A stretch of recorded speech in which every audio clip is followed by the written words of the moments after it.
Hello, everybody. Welcome back to the SOM TV podcast. My name is Jason Wise. On today's show, I am going to speak first with Claire Copey about hockey, the NHL, and wine. And then I'm going to have MVP Stanley Cup winner Cam Ward and his winemaking partner Jason Ernest on the podcast to talk about their making wine in Napa Valley and just sort of the crazy influx of wine into the NHL. You don't want to miss the conversation.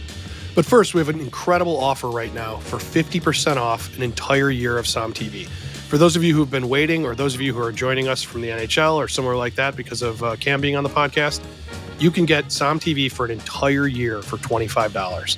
That is insane. Use the code NHLWINE at somtv.com to get 50% off. There's a limited number of these, so do it quick.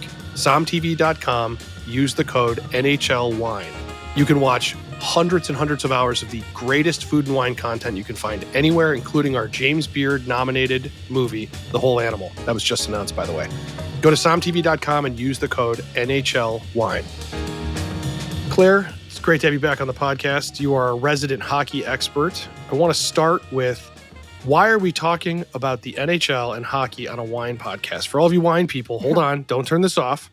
Claire, why are we doing this? Well, we're talking about it in part because we do have a really special partnership coming up with the NHL that will be bringing a lot of really cool content to you, discussing this bridge between the hockey and wine world. The sport of hockey outside of the NHL itself, it really just encompasses a lot of different countries, a lot of different cultures. There are a lot of the players and management who are very passionate about food, wine, and you do really see this huge explosion recently, I would say within the last decade or so, of former players, former people who were involved in the NHL becoming winemakers or becoming more involved in the winemaking process, or people who are just getting really nerdy about it. Mario Lemieux is a huge wine collector, and you see people like Cam Ward with their own wines, Wayne Gretzky, if you've heard of him, Jim Fox from the LA Kings. Like you mentioned, there is this huge kind of interest in wine coming out of the hockey world at the moment. It's actually great to see. I mean, hockey is, I think there's an argument to be made that it's the most global league of any sport. I mean, you have players from so many different countries. Mm-hmm. When you get that influx of, people from different countries with different backgrounds, you get lots of culture. And so one of my favorite things about talking to different hockey players, whether they're from Canada or Eastern Europe or the United States or any other myriad of places they could be from, they always have these incredible meals they grew up with. They always have a spirit or a drink that they grew up with their culture.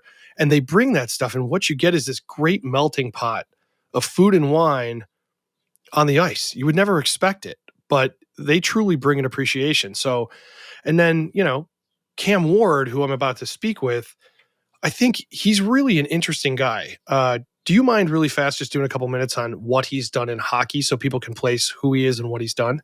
Yeah, absolutely. Well, he's a goaltender, which is probably one of my favorite positions in hockey. Got to give those guys a lot of credit.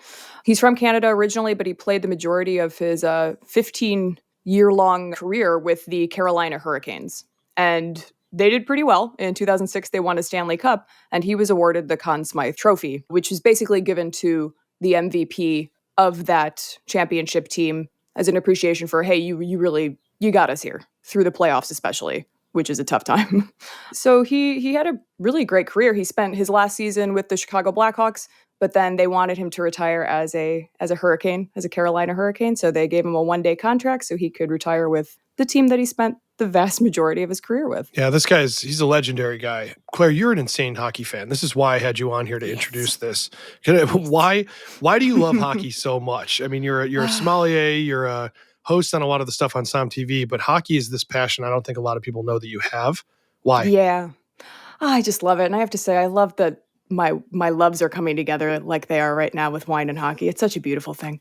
I grew up, I think part of it has to do with the fact that, it was the sport that I was most exposed to when I was young. My mother and her father, both from Chicago, well, from Germany originally, but she grew up in Chicago. They'd go to Blackhawks games together. And then my sister got really into it, and I actually went to some AHL games with her for the Chicago Wolves. Just started really, really enjoying the sport. It's so unique. You have to talk about how fast-paced this sport is. I mean, you watch another major, sport, football, soccer, whatever, and it almost moves at like a glacial pace after you watch a hockey game. I love seeing people watch live hockey for the first time because they're like, holy, where's the puck? And And you almost don't want to watch the puck. You want to watch the plays that are happening on the ice, and you'll see where that puck is going to go. But it's got this incredible pace. Anything can happen because of that pace as well. So if you've got 30 seconds left in a hockey game and you're down a point, anything could change. That could change in a split second. With football, with basketball, when you're at that point in the game, it's pretty much over. It's hands down my favorite sport to watch live. So There's fun. no question. Watching those plays, it's like a dance. It's like a ballet. And the players are really cool. They're doing all these cool moves. They're pretty tough. The fights are fun. Let's be honest. And you got to appreciate these guys. I remember watching Duncan Keith in the 2010 playoffs. Got a puck to the mouth. The guy spits out like 7 teeth, gets tended to a little bit, and goes back on the ice. Like, soccer players let's see the brushed. NBA do that. Yeah, seriously. They're like, oh, I got hurt. And this guy's like, can I go back, please? That's not great for them, long term, but it's pretty badass to watch. So it's just really, really, I love that sport. God, it's so fun. And the fans are awesome. I'm sure it's great for their blind tasting, getting their noses bashed all the time and their teeth knocked out and, probably really, not. Yeah. But damn, it's sexy. Yeah. I love watching Drew Doughty smile with that big gap in his... I love it. Well, so Cam and his partner Jason and some others, they started Vineyard 36 in Napa. And I think he was very much at the forefront of, especially the NHL, but really athletes as a whole at a high level, getting into wine and making wine at a very high level. I've had some of their flagship Cabernet, and it's very good. If you like Napa Cabs, it's what you're looking for. It's kind of like that very high level. Yeah. It tastes very well made and it tastes very good. I'm going to get into a conversation with him about why he chose Napa and all that stuff, being a Canadian and why that worked out for him, what he collects. But yeah, Claire, it's great to have you on. I'm going to transition now and talk to Cam and Jason about their venture in Napa Valley and the NHL and wine. It's my honor to have you two on the podcast. It's always great. I get a lot of people on social media that basically say I'm just trying to funnel the whole thing into my interests, which are sports and alcohol. And you guys are the synthesis of both of those things happening at once for me. Cam and Jason, you guys have been making wine now for how long? When did you start? Well, we put a few vintages out in like 2009, 2010, as Cam, Tim, and myself basically tried to determine if this was something we wanted to make a serious venture. So we kind of walked into it cautiously and kind of went through the whole process and put a few vintages out. I would say that we really kind of hang our hat around the 2017 vintage when we started bringing in the Beckstoffer fruit and moving our production to Vineyard 29, where we actually produce and make these wines under Keith Emerson, our winemaker. Well, let me just start too with, how did you guys get together were you working together before you started in wine? I'm always fascinated by people who are in different professions who end up making wine, and then that becomes their sort of the pain in the ass they didn't realize it was going to be situation. And I know you guys know what I'm talking about. So were you working together before wine, or did you meet each other and then this was the purpose? Yeah, as you can see behind Cam, he has a passion for collecting primarily Napa Cabernet. And I actually had a winery before this where we were producing different Bordeaux varietals, Cabernets out of Napa Valley, and met Cam through a winemaker dinner that we did locally in Raleigh that he came to, and we just kind of hit it off, and obviously our interest and passion behind Napa Cabernet just kind of kept in touch over the years. And then I actually sold that business and moved to New York. I reached out to Cam one time. I was like, hey, I'm up here. When you're playing the Rangers or Islanders, maybe we could get together, have a glass of wine before, not directly before the game, but like maybe a day before. And we did. We met for dinner, and we kind of kept meeting for dinner. And other guys from the team would come, and we always obviously had a good time and shared great synergy for Napa Valley wines. Let's take a step back, Cam, because Sure. The really fascinating thing for me is, first of all, you're from Canada. And I want to ask, growing up, did you drink a lot of wine? Was wine a part of your life? I'm from the Midwest in the United States, and wine was not. It was all beer. So I'm curious for you, what was your experience? No, you're exactly right. Like growing up in Canada, it was all beer. I didn't get introduced to wine until basically I turned professional in the NHL. So I give a lot of credit for that to getting introduced to wine. I guess one of the beauties of being in the NHL and traveling is you're going out for dinner a lot and hanging out with your teammates. And they always, I quickly realized that most times than not, when we went out for dinner, our guys were ordering a nice bottle of wine. And it soon piqued my interest. I always kind of credited, Ray Whitney, a former player who was a big collector, and he was always the guy that would get the wine list every time that we went out for dinner. And it just really piqued my interest. And I found that if I didn't partake, I'll still have to split my portion of the bill anyway. So I was like, well, I might as well try this stuff and see if I like it. And I found that I really liked Napa Valley Cabernet. And from there, I became a collector. I really enjoyed finding the hard to get wines. And like Jason mentioned, that's ultimately what introduced me to him, was going to one of his previous winery events. And that's how we connected and formed a good friendship from there. Yeah, so I had Jim Fox on the podcast not incredibly long ago, and he sort of described to me when in his playing days there wasn't much wine culture in the NHL, but now it's a totally different thing. So he's, kind of a generation before you. But what was the wine culture like? Was everybody drinking wine? Because I don't think the perception of the NHL is that that's what they're drinking. And I happen to I want to dispel that. So what are people drinking when you're going out? Is it really, people are talking and having conversations about Beaujolais, while you guys are at hockey dinners? Yeah, I think I soon realized that a lot of people had the same kind of passion as mine, as becoming a collector, and the beauty of wine is it brings people together. That's what I love about it, and sharing with your teammates, it creates memories in itself, and sharing some stories, and it's a kind of a way of unwinding, I guess, and going over whatever it is, whether it be talking about hockey games or just everyday life. But I find more times than not that the guys are definitely interested in wine. And if you look at our winery, a lot of our top customers are hockey players. Like Jason's got those bottles in his backdrop there, and big supporters of our winery. So it's great to see.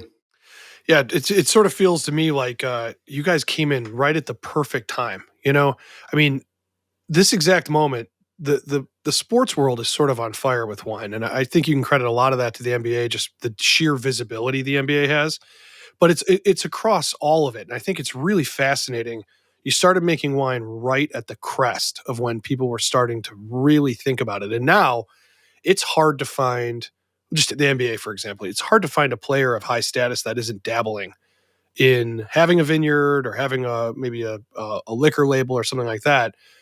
When you guys got into it, Jason, you and Cam, was it as sexy as it is now? I mean, was it something that could identify you and be part of your brand, or was this more of a side passion project that sort of became that? I think the difference in what we're doing and kind of where we pride ourselves is we came at this as collectors. And this wasn't about, and especially from Cam and Tim, if we were going to do this, we were going to do it right. And we were going to produce the wines that we collect. So we wanted to go out and find premium vineyards. We wanted to find the great winemaker, the facility, and we wanted to produce something that we would be purchasers of and collectors of. And that took a lot of time. And that's what's hard about this business. It's hard for people getting into the business to understand. It takes 2+ years from when we decide to buy those grapes to when we're going to be able to pull a cork on a bottle. And after that first year, you're making decisions to buy more grapes, or are we going to grow fast or slow? And I think over the years, we've kind of done it the right way. I wish we probably had sped it up a little more, because the demand has outpaced our ability to support it. So that's a good problem. Could be in the reverse. We could be in the reverse situation with a warehouse full of wine that nobody wants. But around that 2017 mark is when Cam, Tim, and I basically said, if we're going to do this, we got to sink some capital in, and we've got to rebrand the labels. We've got to put some money into the website. We've got to put more serious about where we produce the wine. So all those changes were made around that vintage, where we really focused on the story behind every bottle, the label design, and then most importantly, the quality of the fruit we were getting from places like Beckstoff or George III for our Cabernet, and some Merlot from him. And we've kind of continued to try and add on to that by sourcing quality fruit. And obviously being at a world-class facility like 29 has been the game changer, and having Keith at the helm. Well, so Jason, I know you're rooted in Napa. You've been working there for quite a while. Cam, do you have was there a bottle of Napa Cab prior to working with Jason? Was there a bottle that sort of like hit you and you're like, this is why I want to make wine in Napa versus doing something in France or Canada? I mean, there's plenty of great wine made up there. Why Napa, and what was the bottle? Do you have something you can remember where you're like, One of my favorite Napa wineries that I got to visit back, I believe it was in 2007, was Continuum. Got to meet Carlo Mondavi, Tim Dante. Mondavi who runs it? Yep. Yeah, Tim Mondavi that runs it. I've actually been collecting Continuum since their inaugural vintage in 2005. That really kind of got me into collecting, and what I really liked. I love, obviously I said, big Napa Cabernet, but I love that little touch of Cab Franc into it to soften it up, like that they put in there. And yeah, so I would kind of credit them, and we've had good conversations with Carlo. The good thing about the industry down in Napa Valley is that we've gotten a lot of help with the relationships that we've been able to create with other wineries down in the valley. So Carlo was a big inspiration in helping us get on our feet and get moving. Yeah, you got to be careful about Carlo. He's a good friend of mine, and I will tell you that you can find yourself, you wake up on Highway 29 and not know how you got there. So just a word of advice. So is this kind of when you guys set out and you did Vineyard 29? Did you set out and say we're trying to kind of emulate or take after something like Continuum? I mean, Continuum is that's not a cheap habit to collect. No, I think another inspiration too is Realm Oh yeah, Cellars. Another great guy, good guy that's really helped us get going is Juan Mercado, and I love their design. I love their branding, and that has kind of been an inspiration. I know that when you look at our bottles, our foundation, we kind of really wanted to emulate a similar kind of style to Tempest, and that kind of interesting.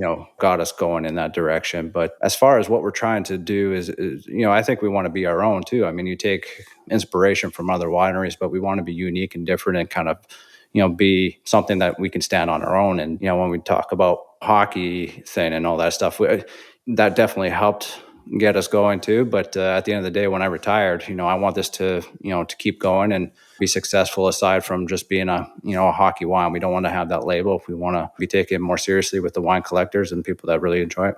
Yeah, well, it's we talk to a lot of people who have high status for some reason or another on the pod, and it's kind of a. Do you find it to be sort of a blessing and a curse? I mean, you have a name, you can use it to get the wine out there, but then at a certain point, it kind of becomes you want the wine to talk. I mean, do you find it to be more of a blessing or a curse? It's probably a question for Jason than it is for Cam that you're at the front of this. I mean, I'm sure it gets the engine revved up really nicely, but at what point do you want to say talk to the wine more than talk to Cam Ward type of a thing? What are your thoughts on that? Yeah, I mean, I think, for us, the vintage that we are releasing right now are 21s.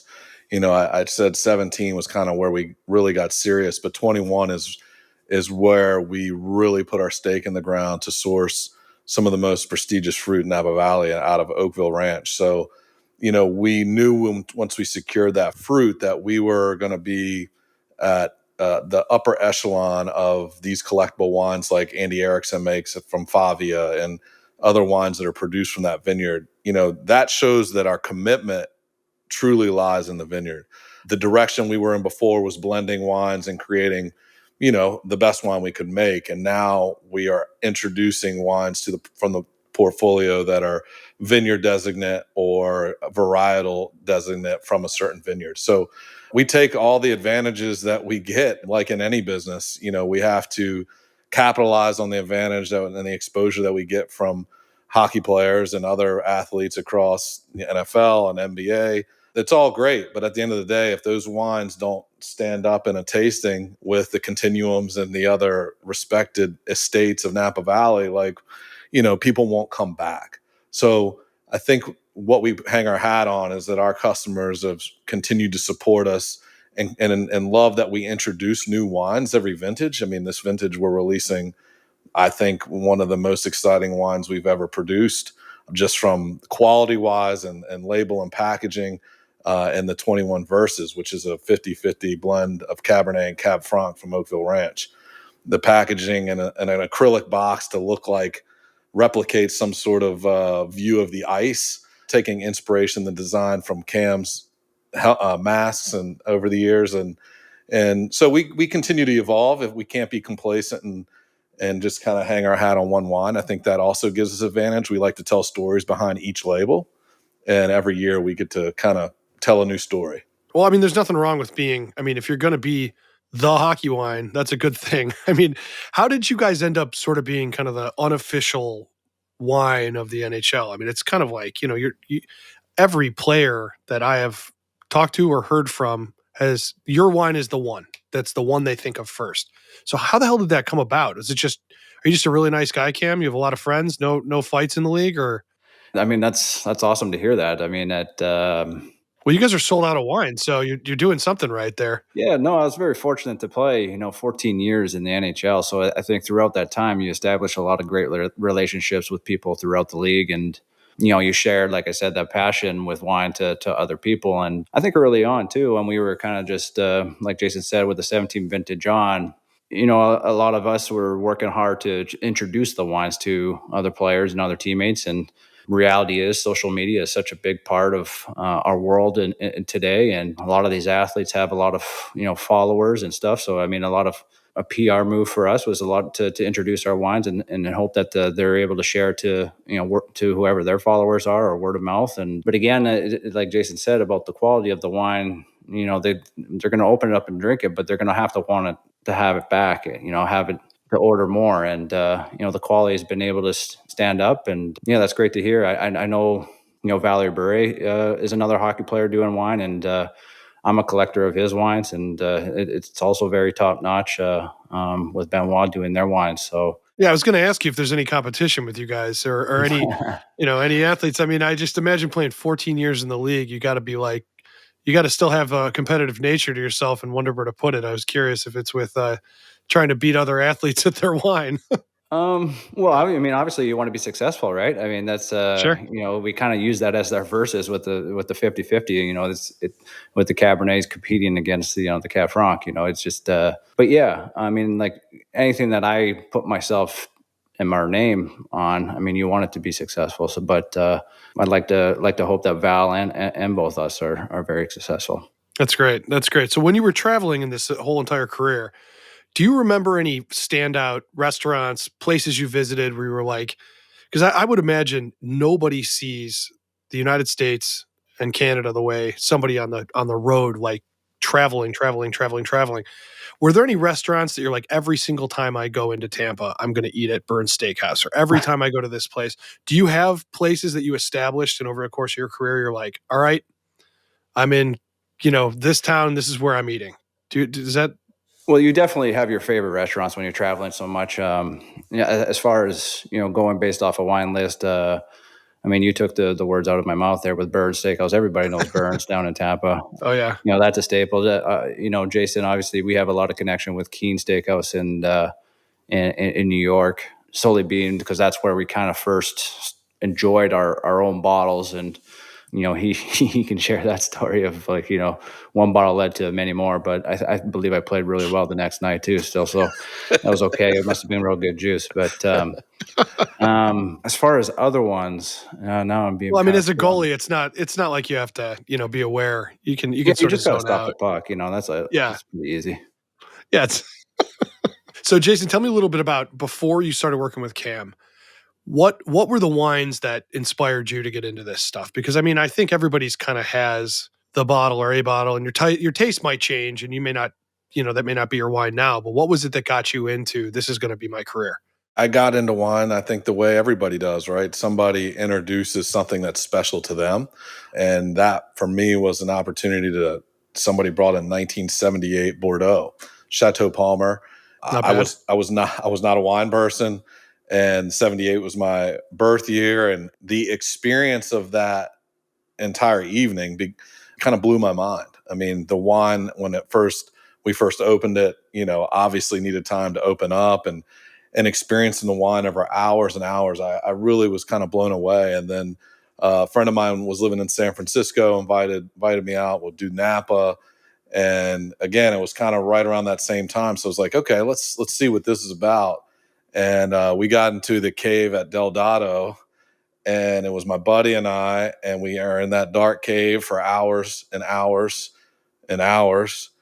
And at one point, we didn't know who this guy was that was giving us the tour, but man, he was so passionate. And at one point, after hours of drinking wine, he held up a glass and he said, "This is the most complex liquid other than human blood." And I was like, "Are we about to get hostage, captured in this cave and never let out?" And I was like, "I got to ask, who are you?" And he was like, "I'm Dave Delgado. This is my place." Oh, that's great, man. And I swear right then I was like, the experience of being in there, and then how, he ended up turning on, he had a disco ball in there and turning the music on. And I mean, it was like, this is what it was about, the experience and of being in there. I was like, man, one day I would love to be able to do this and produce wine and share them with people like this. So, it's a funny thing. The wine world is a very generous place. I think that, the exterior idea that there's like a bunch of snobbery or any of that stuff, it's really, in my 16, 17 years of doing this, I've never really seen that. I've just seen it from people who on the outside that act the way they think, it is. So it's a real generous place. I have not found myself in a hostile situation in a cave, but I will tell you, I recommend it, to be honest with you. I mean, if you're going to be captured, you might as well be surrounded by quality juice. So what's been the biggest challenge? You guys started the winery, and now you have real time under your belts, and I'm assuming you got contracts for fruits. It's going to keep going. You're not going to end this now. What was the biggest challenge, and what is the biggest pain in your ass that you have to deal with making wine, doing all of this? And trying to figure out where you're going to be 2 years from now. It is unlike any other business where you have a lot of demand. If you were making t-shirts, we can print some more shirts right away. This is the situation where we have a large capital investment and we have to continue making that year over year and trying to meet demand. So it is a very difficult process and trying to do it perfectly. You don't want to make way too much wine that you're not going to be able to sell it. And then you don't want to make not enough wine that you have people, wanting it and we can't provide it. So that's the hardest part. I mean, we just secured some incredible fruit from Blackbird Vineyard that we're going to be bringing in this year and going to release a new bottle behind that designate wine. So like, we've continued to add quality fruit. It's just about how much money do we have to kind of continue to reinvest in the business. Cam, I want to go back to when you won the Stanley Cup with Carolina. I mean, it's sort of a crazy thing. You won MVP, as a goalie, it's not the most common thing to happen. You must have been, I would have been doing some serious hard drugs after that. You probably weren't. But what did you drink out of the Stanley Cup? So you had the Stanley Cup. What did you drink out of it? Oh, it's probably like, what didn't we drink out of it? Give me this story, because this is always a fascinating. Keep in mind, when we won the Stanley Cup, I was 21, just turned 22. So wine was still kind of a little bit later on. Sure. So bringing it back to Canada, it was a lot of, beer. Molson Triple X. Yeah. Labatt Blue and that kind of thing. But, oh man, after we won, I was so young that I would have appreciated it a lot more if I was lucky enough to do it again. You soon realized how difficult it was to get back into that situation. One of the cool things that we're doing with our winery is that every year, whoever wins the Stanley Cup, we've been able to get a player from the team to be able to decant our wine into the Stanley Cup and take a good picture with it and stuff like that. So it's kind of been a really good tradition for our winery to always know that our wine is being poured into the Stanley Cup with a player, whoever wins from the Stanley Cup team. That's incredible. Did you eat anything out of it? Do you remember any of the stories? Yeah, we did the ice cream out of it. I believe I had cereal in the morning. Yeah, there's a lot of it, it's a bit of a blur, there's a lot that is going on with your day with the Cup, because like I said, with me being a rookie, I only actually had the Cup for 24 hours. Nowadays, you kind of see other players that are able to take it and win. They have it for 2-3 days. And I'd like to think that if I would have won it again later on in my career, that I would have had a little bit more time with it. And again, appreciate it a little bit more. All right, what would you drink out of it right now? Let's say this is your last season. You're in the playoffs right now. You win. Now you have this knowledge. You are who you are today. What would you pour into that cup, and who would you drink it with? Well, I'd probably pour in our 5 bands. You can't say your wine. You got to say something else. Come on. I'd probably throw in my Harlans and stuff like that. got some behind me, maybe the '07 Harlan or Scarecrow 100 Acre, those kind of guys. Yeah, the stuff you need an excuse to open kind of thing. Yeah, you tend to need an excuse, but I don't come up with too many excuses to. That's why I try to make an excuse to come visit, because then I can be the excuse. If we didn't do this through a screen, we'd be surely enjoying some of that right now. So you were introduced to wine by a veteran player when you were a younger player. Did you introduce anybody to wine that's playing now? Do you remember that you were sort of passing that on before you left the league? Yeah, I mean, I think, we've had actually contacts with, Brandon Saws reached out to us. He wants to start doing his own kind of thing. I played with him in Chicago. He kind of knew what we were doing, and it really piqued his interest to be able to dabble into it. And so we've been able to help kind of get him started, and definitely with other teammates of collecting wine. For me, it's great to see wine become something that is not just this insular, stuffy people get to drink it. When it touches sports, then it sort of, it touches all the fans as well. And for me, that's a great thing, because I think wine is for everybody. Where can people get your wine? I want to make sure you guys get a nice plug. And then also, if they have to get on the waiting list because you're out of it, at least get on the waiting list. Where can they get it? Vineyard36.com, and we can pretty much ship the wine to most places in the U.S. For the Canadians that constantly email us and trying to figure out where to get the wine, it truly is a very difficult thing to get the wine into like Ontario, but we do have distribution in Alberta. So I know that the wine is available through retail in Alberta, and people always feel free to email us directly, and we'll steer you in the right direction to places locally in your state to get it. The good news is a bunch of pissed off Canadians is nothing like a bunch of pissed off New Yorkers. So, we're fine. It's a lot easier to deal with. It's a huge pleasure to have you boys on. I really appreciate it. Your wine's fantastic. So I recommend anybody listening to get some. All right, gentlemen, I really appreciate it. Thanks for being on the pod. No, thank you. Appreciate it. I want to thank everybody for listening. Remember, if you have SomTV.com, you can watch my conversation with Cam and Jason on the episode streaming in our conversation series. Go to SomTV.com. We have hundreds and hundreds of hours of content. If you're not a subscriber, you should be. I want to thank John Adams, who produced this episode, Claire for joining me earlier. And I want all of you, if you have a favorite athlete that is working in wine, please hit us up on social media. Let me know. I'd love to have them on the podcast. This is one of my favorite things to do, is talk to people who are breaking new ground in the wine business and also getting more people to care about the stuff we love. All right. Thank you all. Be safe and have a glass for me.